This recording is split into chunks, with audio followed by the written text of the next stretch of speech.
आपका एक या फिर बहुत सारा दांत टूट गया है, या फिर आप बूढ़े हो गए हैं और नया दांत लगवाना चाहते हैं, तो आज इस वीडियो में देखेंगे कि नया दांत लगवाने का क्या क्या विकल्प है और उसमें सबसे बेहतर विकल्प कौन सा है। तो आइए वीडियो को शुरू करते हैं। देखिए, नया दांत लगाने का 3 प्रमुख विकल्प है। एक होता है डेंचर, दूसरा होता है इम्प्लांट और तीसरा होता है क्राउन एंड ब्रिज।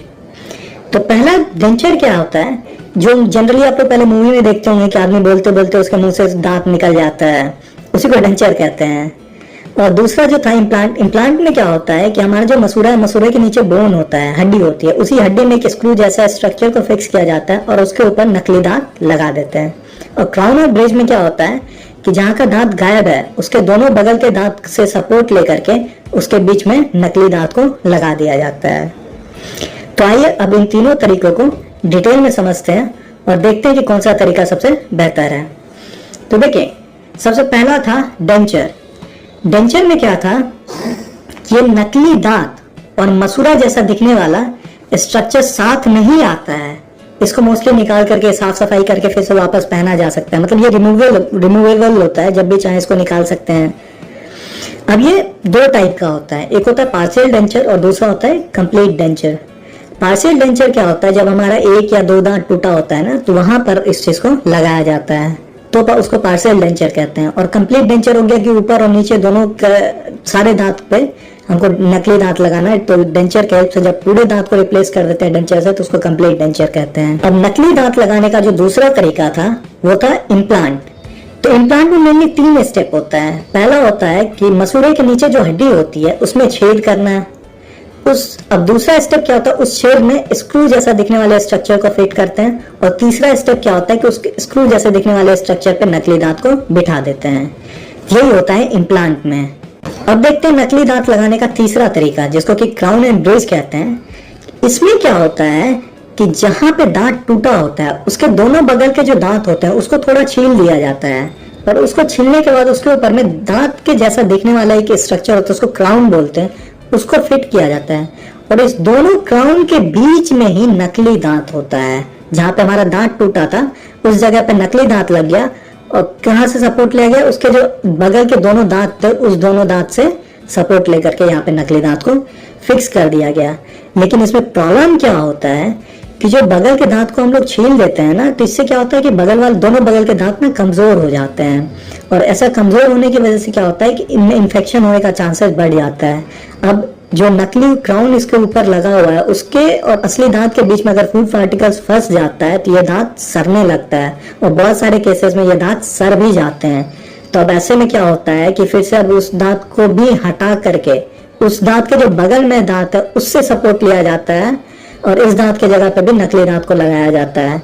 तो इसमें क्या हो गया कि गए थे एक दांत को ठीक करवाने के लिए, पता चला दूसरा दांत भी सड़ गया है। तो बहुत ज्यादा रिकमेंडेड नहीं है। और बाद में इतना ही नहीं, बाद में प्रेशर पड़ने के बाद ना जो बगल वाले दांत थे जिससे सपोर्ट लिया गया था उसके गम में इन्फेक्शन भी शुरू हो जाता है, उसमें इरिटेशन या फिर हल्का ब्लीडिंग सा भी शुरू हो जाएगा, अनकंफर्ट सा फील होता है। तो ये था क्राउन एंड ब्रिज के बारे में। अब देखते हैं कि इम्प्लांट, जो पहला जो देखा था हम लोगों ने डेंचर और जो दूसरा था इम्प्लांट, इन दोनों में क्या डिफरेंस है, इन दोनों में बेहतर कौन है।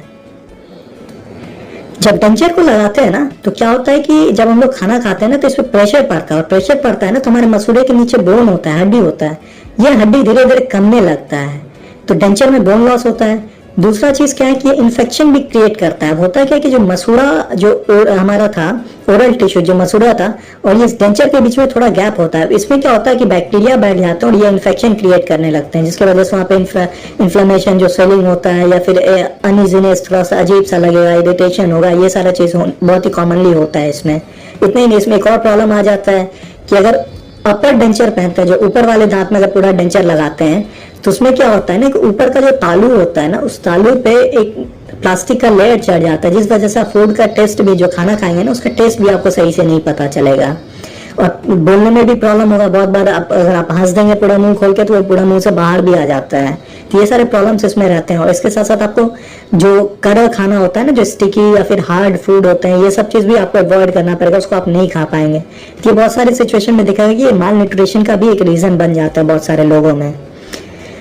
तो अब देखते हैं इम्प्लांट में। तो इम्प्लांट में ये सारे प्रॉब्लम्स नहीं होते हैं। इम्प्लांट में बस एक ही चीज है कि उसमें सर्जरी के लिए जाना पड़ेगा, और बाद बाकी सारी चीज़ें उसमें डेंचर से बहुत बेहतर है, और इसका सक्सेस रेट भी इम्प्लांट का बहुत ही हाई रहता है।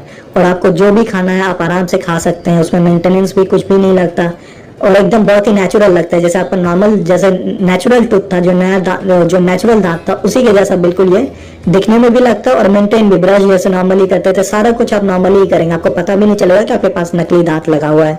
और इसमें भी बोन लॉस भी नहीं होता है, जैसे डेंचर में बोन लॉस हो रहा था, इसमें बोन लॉस नहीं होगा। हाँ, बस एक ही ड्रॉबैक है कि इसमें मतलब सर्जरी के लिए जाना पड़ता है। आप सर्जरी के लिए ओके, सब कुछ अच्छा है, ठीक है। फिर अब थोड़ा सा डेंचर थोड़ा सस्ता पड़ जाता है, लेकिन इम्प्लांट सस्ता नहीं पड़ता, थोड़ा डेंचर से एक्सपेंसिव पड़ता है। लेकिन अगर ऐसा देखें तो बाद में क्या होता है, डेंचर तो लगा लिए, शुरू में सस्ता पड़ा, लेकिन बाद में धीरे धीरे बोन लॉस होने लगता है। अब बोन लॉस होगा तो हर एक साल फिर आपको कहते हैं ना नया डेंचर बनवाना पड़ेगा, फिर वैसे कहते हैं ना रीलाइनिंग, रीशेपिंग, इन सारे चीज़ों को करवा के फिर से नया डेंचर लेना पड़ेगा। तो ऐसे अगर कॉस्ट के वाइज भी देखें तो फिर इस तरीके से तो इम्प्लांट भी आपको सस्ता ही पड़ जाएगा डेंचर के कंपैरेटिव। चाहे क्राउन एंड ब्रेस को देख लें या फिर डेंचर को देखें और इम्प्लांट को देखें, तो सब में सबसे बेस्ट आता है इम्प्लांट ही रहता है।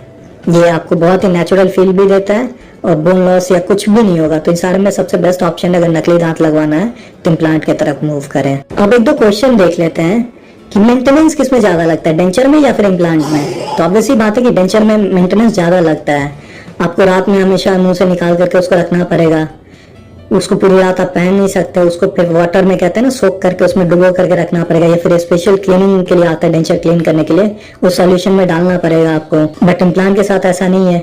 इम्प्लांट जैसे नॉर्मली दांत का आप केयर करते हैं, मॉर्निंग इवनिंग में ब्रश करना, बस ब्रश कीजिए, और जो डेंटल हाइजीन जैसे मेंटेन करते थे बस वही करना रहता है। तो मेंटेनेंस वाइज देखें तो ऑब्वियसली इम्प्लांट फार फार फार बेटर है डेंचर से।